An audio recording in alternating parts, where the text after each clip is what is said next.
Spray diagrams are very widely used as a thinking tool. They can be used in a number of different ways, for thinking about a topic from scratch, rather like a structured sort of brainstorming, for taking notes, and for setting out the structure of an argument. Spray diagrams can be valuable both as a product and as a process.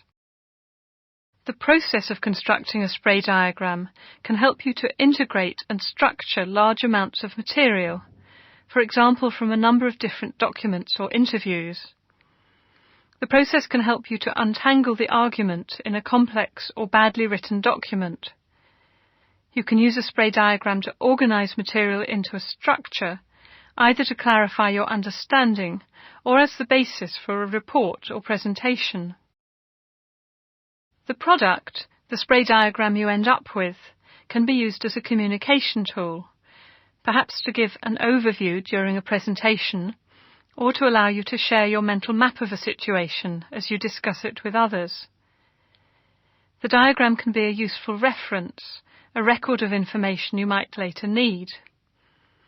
Personally, I find spray diagrams very useful as a memory aid. It's as if they capture my understanding of a situation in the form that is laid down in my brain. The diagram acts like a key to the memory, bringing back not just what is written in the diagram, but also my memory of the ideas and details I associated with the points in the diagram at the time I drew it. Perhaps this is why spray diagrams are sometimes referred to as mind maps. As you can see, the form of a spray diagram is very simple, just lines and words at the nodes where the lines join, no arrows. Occasionally people write along the lines rather than at the ends of them, or use colour for emphasis. It's a good idea to circle the topic or central idea that the diagram sprays out from. Some people also find it useful to circle other key nodes on the diagram.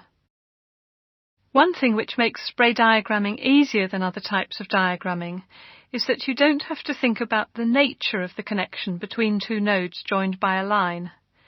The line simply means that in your mind there is some association. Fanning in to show connections between different branches of a diagram is sometimes frowned on, perhaps because it might inhibit your flow of thinking if you're using the diagram as a way of brainstorming. Personally, I sometimes find it useful to fan in, particularly when exploring the structure of an argument, because a good argument will often make connections between the reasoning of different lines of argument. Like rich pictures, spray diagrams are often used in the early stages of an analysis.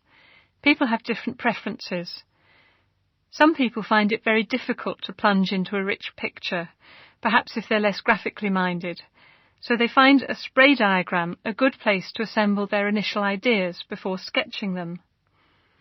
Others believe that drawing a spray diagram can limit your understanding of a situation by requiring you to impose a hierarchical structure which may later constrain you to see the situation in this particular way, while a rich picture can capture ideas without constraining them.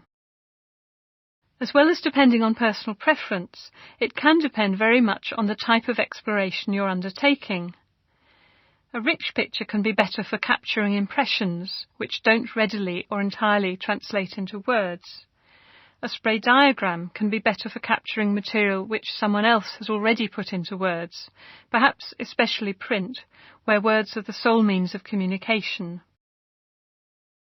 A spray diagram may provide material you wish to explore further in a systems map or multiple cause diagram. Sometimes spray diagrams are referred to as tree diagrams or mind maps. They're also similar to concept maps.